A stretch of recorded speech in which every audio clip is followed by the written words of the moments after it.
Sejam todos muito bem-vindos ao podcast Talk com Gabi. Eu sou a Gabriela Silveira, biomédica esteta, proprietária da clínica Slim Santé e também professora. Estarei aqui com vocês toda semana, mais especificamente toda sexta-feira, para batermos um papo leve, porém bastante importante sobre temas ligados à nossa saúde, qualidade de vida e ao nosso bem-estar. Fiquem comigo que eu já volto.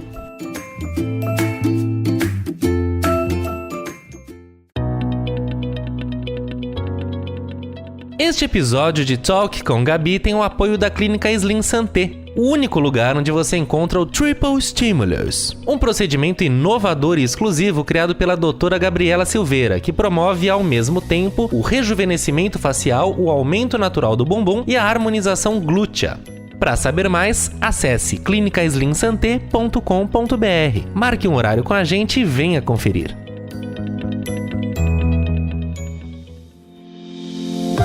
Olá pessoal, sejam bem-vindos a mais um Talk com Gabi. Hoje, última sexta-feira de junho, é dia de entrevista por aqui, como vocês já sabem. Será que vocês conhecem qual é o trabalho de um consultor de imagem? Pois é o que vamos descobrir aqui hoje. Mas, antes disso, me sigam no Instagram, no @doutora Gabriela Silveira, e me contem o que vocês estão achando do nosso podcast. Adoro ouvir a opinião de vocês.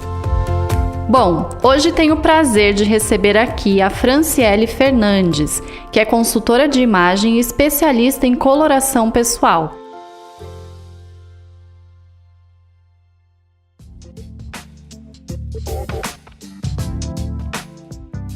Fran, seja bem-vinda. Olá, Gabi. Obrigada pelo convite. Estou super feliz de estar aqui com você e com sua audiência, com seu público. E obrigada. Vou explicar um pouquinho sobre o que é a consultoria. Sim, obrigada, Fran. Obrigada a você por ter aceitado o convite. Fico muito feliz de poder passar um pouquinho do seu conhecimento para todo o nosso público. Então, para a gente começar, eu vou pedir para você se apresentar. Me conta um pouquinho, você era comissária e como que você foi para o mundo da moda? Quando nasceu em você essa vontade? Eu sou comissária, eu trabalho na aviação por 14 anos e a moda entrou na minha vida, eu acho que desde quando eu nasci. Eu sempre gostei de moda, eu sempre fui aquela pessoa antenada com a moda e inclusive eu fiz a minha faculdade de moda, eu sou formada em design de moda. Então, quando a moda realmente entrou para eu começar a trabalhar, foi aquele gatilho que eu tive que a aviação não ia ser para sempre. Então, a moda veio para mim como um plano B, que com muito estudo, eu fiz a faculdade de design, eu não queria ser estilista e eu procurava algo que eu trabalhasse com pessoas, mas eu não sabia, então foi onde eu tive o primeiro contato com a consultoria de imagem e foi aí que realmente eu decidi trabalhar com a moda nesse sentido, de ajudar pessoas. Tá. E o que de fato, Fran, faz um consultor de imagem? Eu vejo que muitas pessoas têm dúvidas com relação a isso. Até que ponto você pode ajudar uma pessoa a construir a imagem? Como você já falou, né? O consultor de imagem, ele constrói uma imagem para as pessoas. A gente, diante dos desejos de imagem que essa pessoa tenha, o que ela quer comunicar com a sua imagem, esse é o trabalho do consultor, de ter fazer essa estratégia de imagem, seja de um profissional ou de uma pessoa que está passando por algum momento difícil, de baixa autoestima, perda ou ganho de peso, né? Então o consultor ele entra com essa estratégia de imagem do seu cliente. Do que ele quer comunicar, né? Do que ele quer comunicar, sim. Tá. E quais são os principais pontos que um consultor de imagem costuma avaliar? Bom, primeiro a gente avalia são esses desejos, né? O cliente vem a mim com uma certa dor e eu tenho que sanar essa dor do meu cliente. Por exemplo, se o cliente ele quer, Fran, eu preciso passar mais maturidade, ou eu preciso passar mais confiabilidade para as pessoas. Então, diante dessa dor do meu cliente, eu crio uma estratégia com os elementos de design, né, que são as linhas e formas, as cores, para essa pessoa conseguir ter o objetivo dela. Tá. Você até me fez lembrar agora um pouco, eu não sei se você assistiu Big Brother, mas a Carol Conká, né? Eu acho até que você chegou a postar alguma coisa no seu Instagram. Sim, inclusive, até deixa o seu Instagram pro pessoal seguir. Posso falar? Então, pode. É @Franciele, com 2 L's, .imagem. Tá bom. Porque aí a Fran sempre posta, né, Fran, muitas coisas lá. Eu lembro que na época você postou um pouquinho sobre isso. Então, quando ela tava no programa, ela tinha uma imagem... Eu obviamente não vou saber explicar como você, então é melhor você explicar como que era a imagem dela.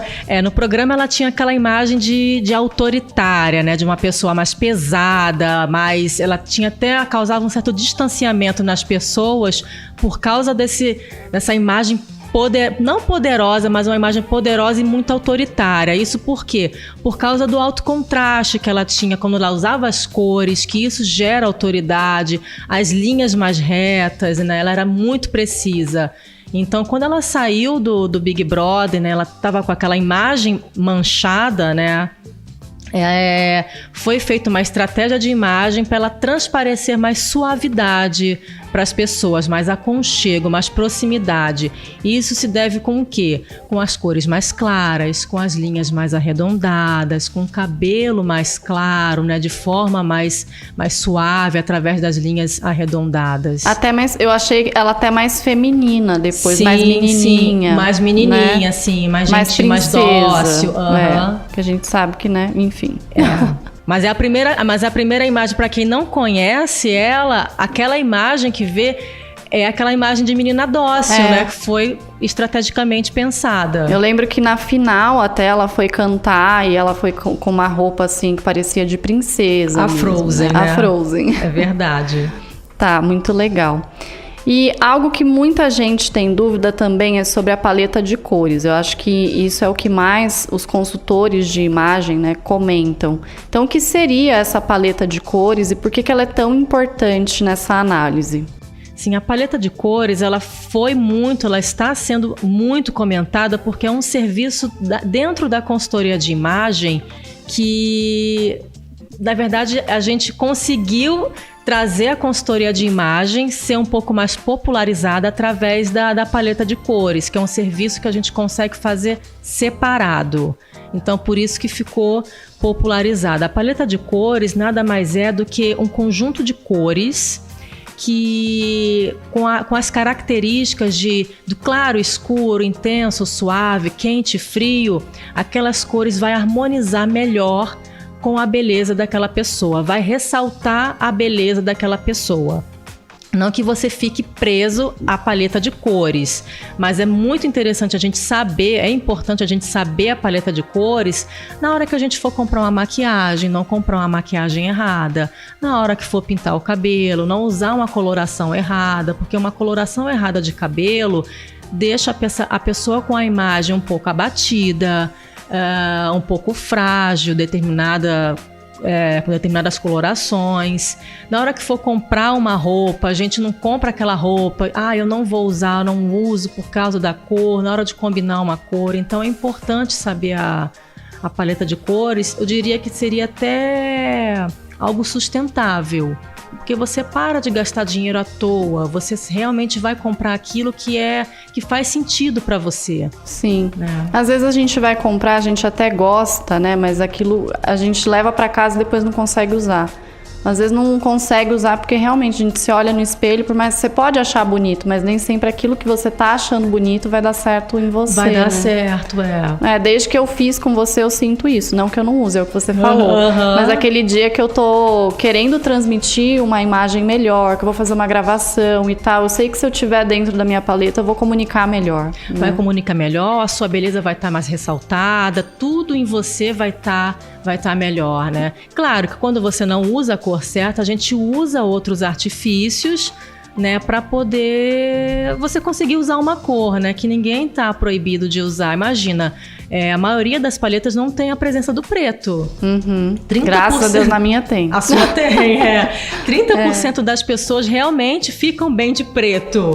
Né? Então, Eu vou deixar de usar preto se a gente nasceu sabendo que o preto, o pretinho básico. Então, tirar isso das pessoas é muito difícil, né? Então, a gente usa de outros artifícios para poder as pessoas transmitirem o que elas querem e ficarem felizes também. E você acha, então, que a nossa imagem, ela está associada ao que a gente quer transmitir ao outro, que é um pouco disso que você estava falando? Explica um pouquinho sobre isso. Qual que é a diferença disso? O que uma pessoa, quando ela entende, não só da coloração, mas que ela entende dessa imagem, né? O que ela pode modificar? Qual que é a diferença de uma pessoa que entende de consultoria e que já fez uma consultoria e uma pessoa que não fez? Então, a coloração é o primeiro passo, né, dentro da consultoria, que tem várias etapas e vários fatores. Não é um só que vai construir a imagem de uma pessoa. Então, quando a pessoa realmente ela se conhece, ela já passou por um processo de consultoria, então ela se conhece. Ela sabe tudo sobre ela sabe o que fica bem nela, ela sabe o que não fica bem nela. Ela sabe se ela usar aquela certa roupa, aquela certa tipo de tecido, ela vai passar uma imagem. Diferente de uma pessoa que não fez ainda uma consultoria, ela não entende esses códigos visuais, né, que é através, por exemplo, se eu uso um acessório arredondado, é diferente de eu usar um acessório quadrado. As mensagens são diferentes, né? Então, tudo isso, ela vai entendendo esses códigos e vai aperfeiçoando a sua imagem. Uhum. Uma vez eu te vi falar sobre isso, né? Um, às vezes, passa mais acessibilidade, o outro parece que a pessoa tá mais fechada. Até a forma com que a gente se porta também tem muito disso, né? Sim. Quando eu trabalho o estilo de uma pessoa, não é só o vestir, né? O estilo, ele é comportamento. Então, tudo vai contribuir para que a gente encontre o estilo de uma pessoa, né? Tanto no vestir, é o comportamento, é o jeito que ela fala, gesticula, se comporta, são os gostos, né? O lazer da pessoa, o que ela come, onde ela vai, frequenta, tudo isso está alinhado. E sobre organização, como ter um guarda-roupa funcional e se manter sempre na moda? Porque moda é muito cíclica, né? Uma hora você tá usando, daqui a pouco não tá usando. Como que a gente faz para não investir errado? Um guarda-roupa, você já falou tudo, um guarda-roupa organizado, ele é ótimo porque você consegue se achar dentro do seu próprio guarda-roupa. Quando ele é organizado, você sabe tudo que você tem ali. Então é fácil na hora de você, eu tô atrasada. É fácil na hora de você pegar uma roupa, diferente de um guarda-roupa bagunçado, que você não acha nada, não sabe o que tem, e acaba sempre vestindo as mesmas coisas, porque é muito cômodo. Sim. Eu já vesti aquilo, eu já sei que funciona, então tá sempre do mesmo jeito. Aí pra que ter tanta roupa, né? Não faz sentido algum ter tanta roupa, né? Agora, o funcional, o ideal de um guarda-roupa funcional é que tudo ali converse entre si.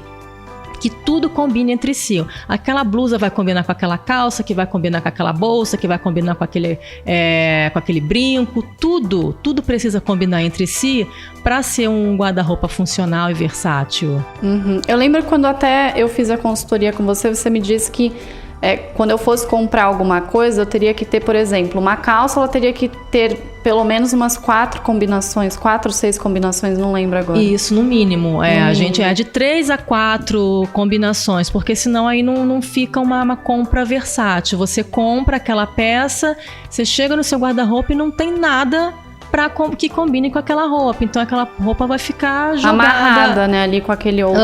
E você porque às vezes até usar. A vendedora faz isso, né? Você chega na loja, olha, essa calça com essa blusa, aí você só usa aquela calça com aquela blusa. E aí aquela calça com outra blusa, com outros elementos, né? Então a gente precisa tirar essa coisa do pronto e conseguir versatilizar. Tá. Agora, Fre, eu queria que você me falasse, que você me desse a dica de alguma peça-chave num guarda-roupa feminino e também masculino. O que não deve faltar? Então, peça-chave, eu não gosto de trabalhar com essa fórmula pronta, que todo mundo precisa ter aquela peça-chave para ter algo versátil. Porque cada um é cada um. Cada um tem um desejo, cada um tem um objetivo diferente. Então, o que é funcional para você não é funcional para o outro. Por exemplo, todo mundo precisa ter um blazer no guarda-roupa. Não necessariamente um blazer vai ser funcional para outra pessoa. Para você é funcional, é aquela peça coringa, mas para aquela outra pessoa não é.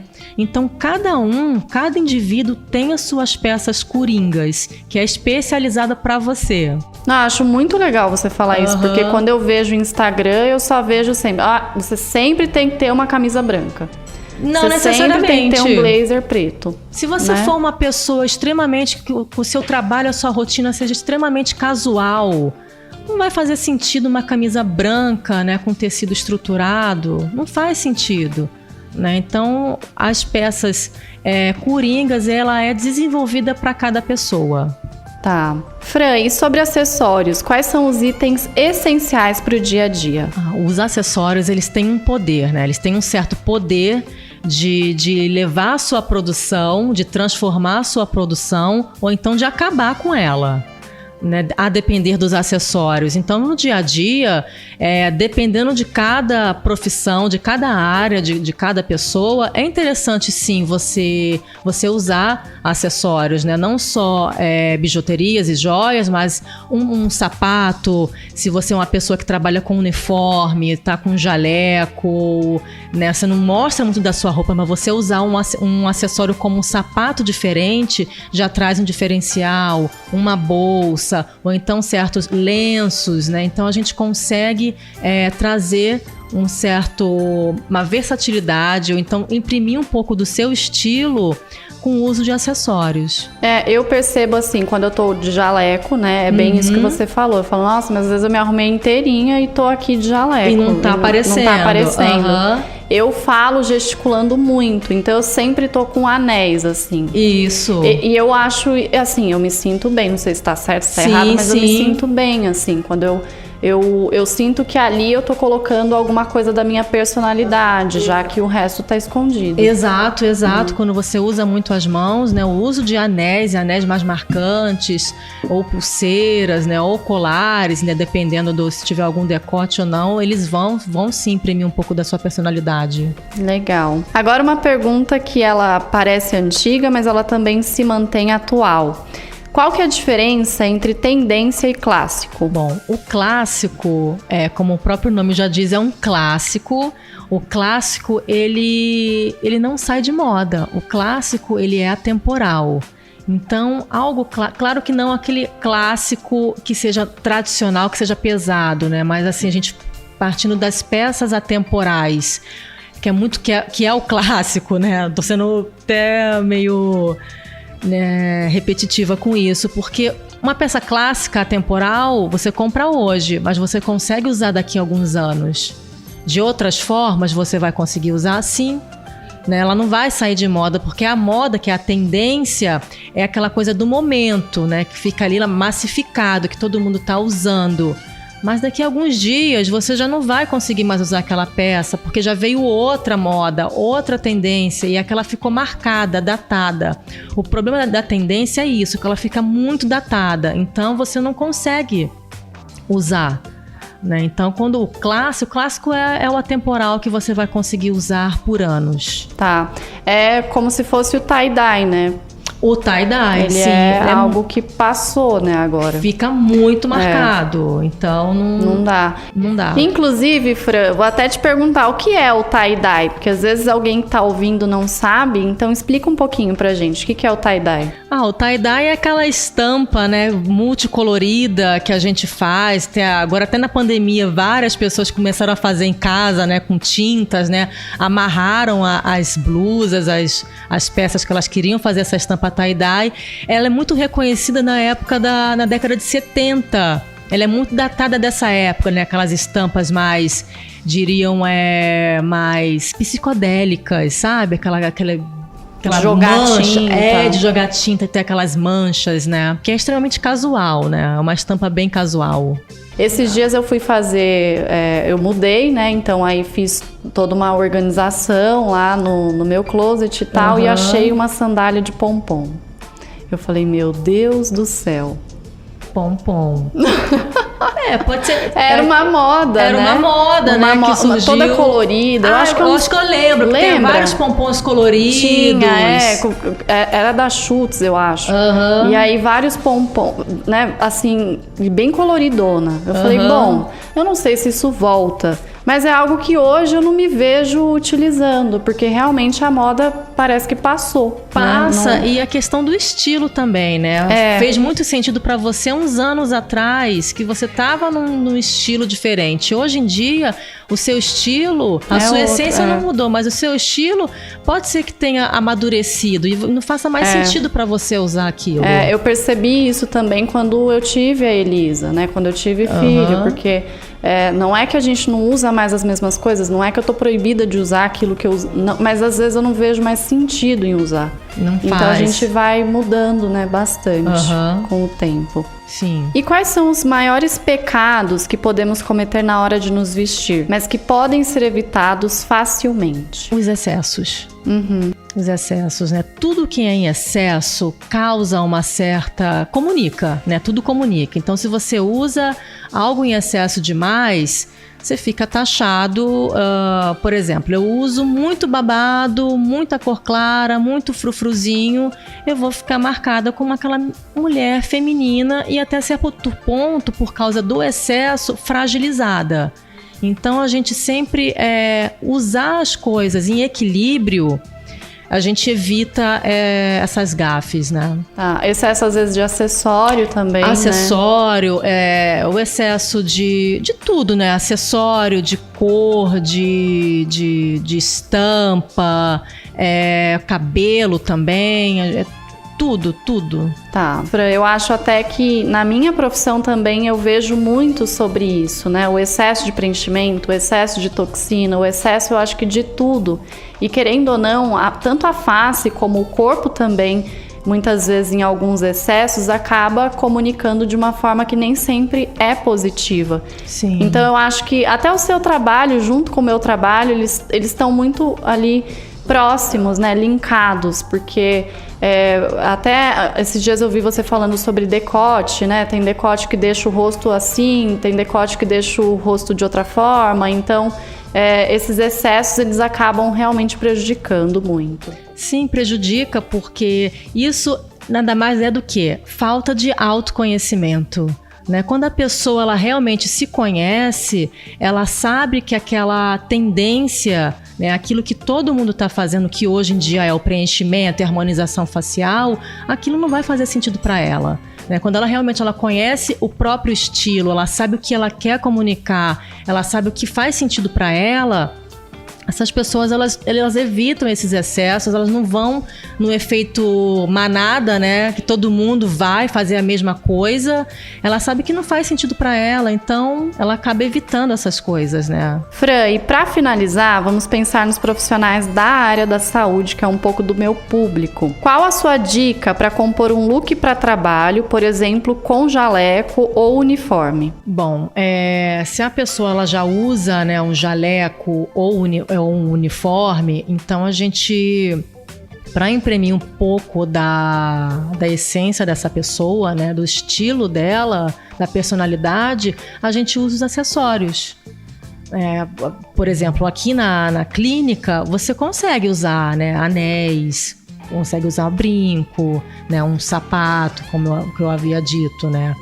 Mas agora, o jaleco, como ele tem uma função de proteção, eu já não vejo a necessidade de transparecer a sua personalidade através do jaleco, usando algo que não vai fazer sentido da proteção, né? Como a gente vê esses jalecos todos rendados, né? Não há essa necessidade, né? A gente pode ter um jaleco, mas com uma modelagem diferente. Mais acinturado, ou com um cinto, né? Ou talvez uma cor diferenciada, né? Não uma cor vibrante, mas uma cor mais opaca, mais suave, né? Porque quando a gente chega numa clínica, a gente quer ver o profissional, né? O médico, qualquer área da pessoa da área, como aquele ombro amigo que vai resolver o seu problema, né? A sua dor, né? Então, a gente também quer ver um profissional, uma certa autoridade, mas que te passe também simpatia, confiança, né? Então, a gente não precisa também usar o jaleco como se fosse um instrumento fashion, que não é assim, um ambiente de trabalho, e você precisa, se for o caso de precisar usar, né? Você precisa usar e você consegue colocar outros elementos ali que traga a sua personalidade. Sim, eu acho importante até você falar sobre isso, porque tem muito... eu acho que o profissional que está ali, principalmente na minha área, a gente vai mexer com agulha, a gente vai mexer com algo que muitas vezes causa um certo receio para quem está ali na maca, para quem vai ser atendido até mesmo na consulta. Eu tenho pavor da cor vermelha.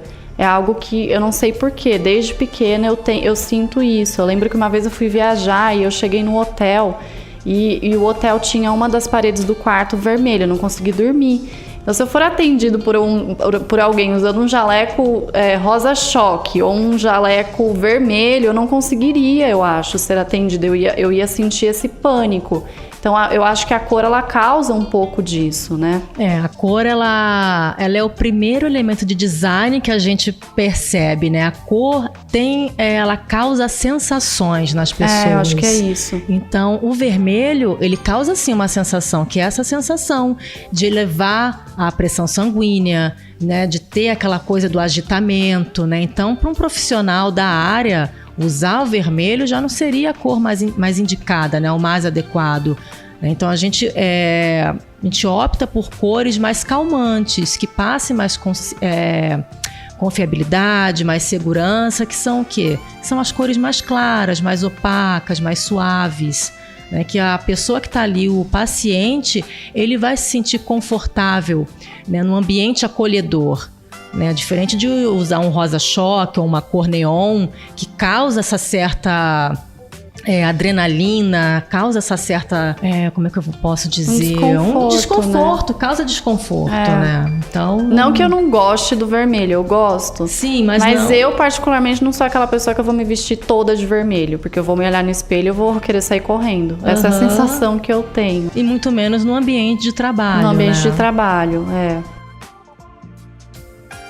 Ai, Fran, eu adorei o papo. Muito obrigada. E eu queria que você aproveitasse o momento para deixar os seus contatos, para quem quiser te contratar, para quem quiser fazer a consultoria com você. Eu que agradeço, Gabi, foi ótimo, adorei estar aqui com você hoje. Os meus contatos o meu Instagram, né, @franciele.imagem, e eu tenho um link na bio que você fala diretamente comigo. Tá bom, muito obrigada.